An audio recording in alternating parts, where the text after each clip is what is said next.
What's up, y'all, man? It's your boy Suave, and y'all know what we're here to talk about today, man. We're finna be talking about who our MVP is for the year, alright? Now, I know a lot of people gonna expect me to say Dak Prescott because I'm a Cowboys fan, but look, I'm finna break down to y'all who I think should win, and who I think could win, and who I think the top three people in the MVP race is, alright? But before we get started, man, hit that like button, hit that sub button, man. Let's go ahead and get right into it. So we're gonna go ahead and nip this in the bud. Jalen Hurts, he's still in the race, but he's not the top three, okay? He's at 4. Now, I'm saying that because he lost back-to-back games. He lost to the 49ers and he lost to the Cowboys. He lost games that matter. The rest of the season, he's going to be playing garbage team. Best game they got for the rest of the season is their next game, which is the Seahawks, which they could mess around and lose. We don't even know. Seahawks play you tough, and Eagles play people close. So you got the Seahawks, the Giants, the Cardinals, and the Giants. There's no way that they should not lose a game. The only game that they could lose is the Seahawks game, man. If they mess around and lose that game, that'd be 3 games in a row that they lost. So, but that's why I don't have Jalen Hurts in the race no more. Well, I mean, he's in the race, but he's not top 3. Because literally, look at the rest of his schedule. His rest of his schedule is garbage. At number 3, we got Brock Purdy, all right? It's crazy. Like, I don't even... Like, a lot of people don't want to slap him in the race, but, I mean, bro, he's in the race. Like, he is a top 3 candidate for an MVP. Like, I know the rest of their schedule, they got the Cardinals, the Ravens, which is going to be a tough game for them. The Commanders and the Rams could be a tough game for them as well. It's a little bit harder than, the Eagles schedule, but that's the back end of their schedule. I mean, they should definitely win out 100%. But let's look at these Brock Purdy numbers. This man got 3,553 yards on the year. 25 touchdowns, 7 interceptions. I mean, this is only his second year playing, and I mean, he putting up these type numbers. QB rating of is 116.9 for 117 pretty much. So, I mean, like, it's self-explanatory. Like, he's definitely a top 3 candidate in this MVP race. I mean, will he win it? Probably, honestly. He might. Like, I would put money on that he wins it, and I mean, you wouldn't be mad about losing money if he doesn't, right? But will the NFL let this man win the MVP? That's going to be the biggest question. Will they let Brock Purdy win this MVP? Because, I mean, he's putting up the numbers. We just got it. Time will tell. I don't know. Time will tell. They're really good. But we've seen Brock Purdy without his weapons, and he's looked garbage. But, I mean, that's with any quarterback. Any quarterback does not have their weapons. Garbage. So we can't just sit here and say that, oh, if Brock Purdy didn't have his weapon. No. Brock Purdy, he has his weapons. He's utilizing them, and he's working with them. So, therefore, he is a good quarterback. Okay? So, he had my number 3. Now, number 2, we're looking at Dak Prescott, okay? I'm going to tell you why. I know y'all going to be like, oh, it's because you're a Cowboys fan. No, that's not the case, okay? So, I got him at number 2 because literally, if Dak Prescott wins out the rest of this season, then he's 100% an MVP, okay? He already done beat the Eagles. Beat the Eagles, a game that people really thought we was going to lose. Then we got the Bills, okay? We beat the Bills, which people still have hope for the Bills. I mean, everybody in their division 6 and 7. Win game, they in the playoffs, all right? So we beat the Bills. We knocked them out of contention a little bit more. That'd be great. Then we got the Dolphins, okay? And then we got the Lions and the Commanders.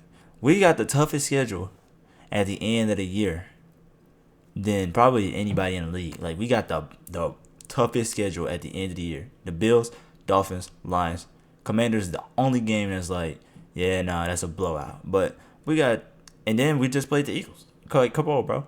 Like, look at our back end of the schedule. It's tough. So, if Dak Prescott can continue to play up to the level that he is playing, and we beat the Bills, the Dolphins, the Lions. I mean, the Lions are frauds. We should beat them easily. But you never know what Detroit Lion team you're going to get. But we should beat them easily.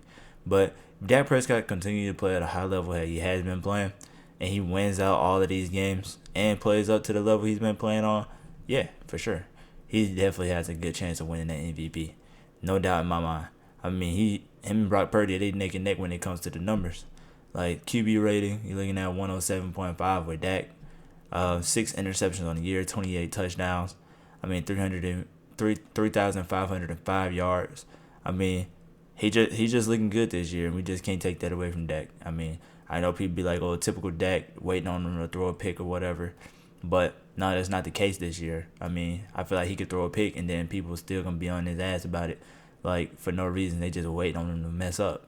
But the thing is, he's actually been playing really good this year. Okay, this Dak Prescott is reminding me of when we first seen Dak Prescott coming to the league with Dallas in like 2016, or Dak Prescott in 2018. You know, like he's just playing on a high level right now. We got to give it to him, and that's why I'm gonna put him at number 2. And for my number 1, I feel like Tyreek Hill. The only thing that's gonna stop Tyreek Hill is injury. Okay, like we just seen Tyreek Hill get almost hurt last night. We don't know what's gonna happen, and y'all probably gonna blast me for putting Tyreek Hill as my number 1. But I mean, when you got the opportunity to smash a record like Megatron's, if he does that, then I gotta give it to him in my book. Not only that, bro, Tyreek Hill, when he doesn't play or when he's out, like even for a little bit with the Dolphins, bro, they're garbage. Like he is literally that offense. Like without Tyreek Hill on that field, the Dolphins and Tua, they aren't good.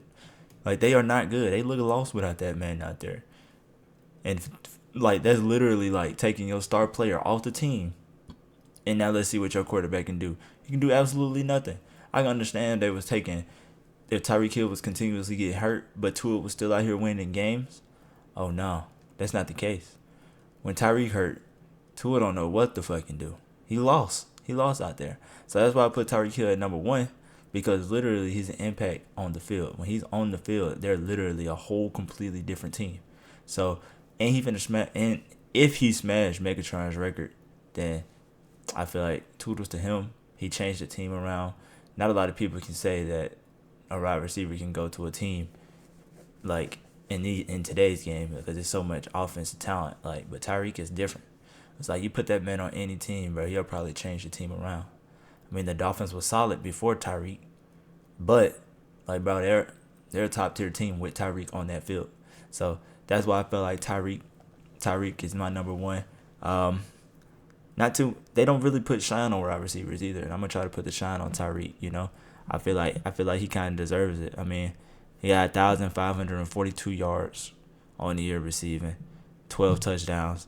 But I mean, he literally got like 4 or 5 games left.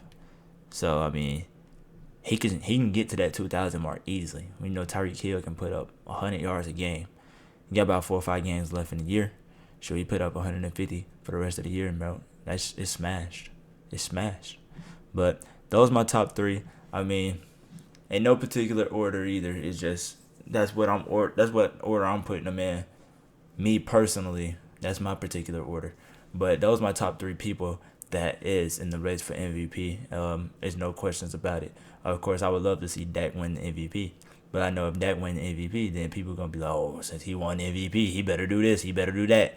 And I don't even want to hear those people, honestly. Like, I would love for my man to win the MVP.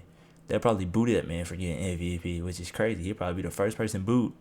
But it'd be great to see him win MVP. Honestly, out of all the 3, I don't even want to see Brock Purdy win the MVP. It's just, I feel like if he wins the MVP, then it's watered down at that point. If it ain't Dak, Tyreek Hill, shit, give it to Jalen Hurts before Brock Purdy. At this point, we just can't. I don't know. I ain't seen enough of Brock. I mean, he having a spectacular year. Don't get me wrong. But is he gonna continue to be that way? Can he be that way without, Debo, CMC, Brandon? Like, can he be that Brock Purdy without his weapons? You know what I mean? So, but that, like I said, that goes for every quarterback nowadays, huh? But those are my top 3. If you like this video, if you agree with anything, if you got any different thoughts on who the MVP should be, leave them in the comments. But your boy Suave is out, man. Thank y'all for watching, man. Peace.